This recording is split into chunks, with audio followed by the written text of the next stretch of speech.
सरकारचा media manipulate करण्याचा प्रयत्न आहे. देवेंद्र फडणवीस सर्व मीडिया हाऊसला भेट देऊन आले. गणेश दर्शनाचे कारण असले तरी मीडिया हाऊसला त्यांनी काय सूचना दिले त्यांनाच माहीत.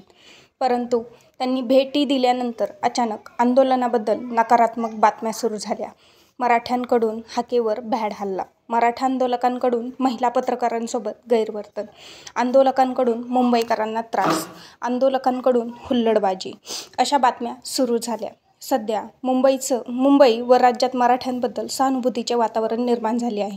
त्याला छेद देण्याचा सरकारचा प्रयत्न सुरू आहे. सरकार खेळी करत राहणार. आपण सोशल मीडियावर सक्रिय राहून त्याचा आंदोलनासाठी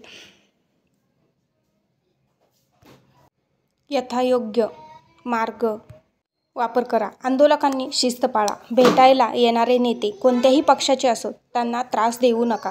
आपण येणाऱ्या नेत्यांना त्रास दिला तर घाबरून एकही नेता आपल्याकडे फिरकणार नाही.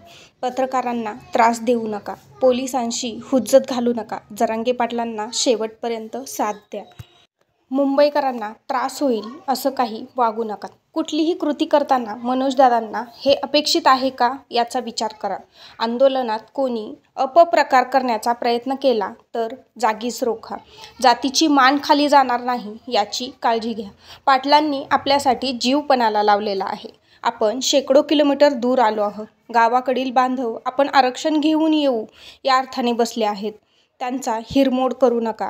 आजवरचा अनुभव आहे. हे नीच सरकार कोणत्याही थराला जाऊ शकते.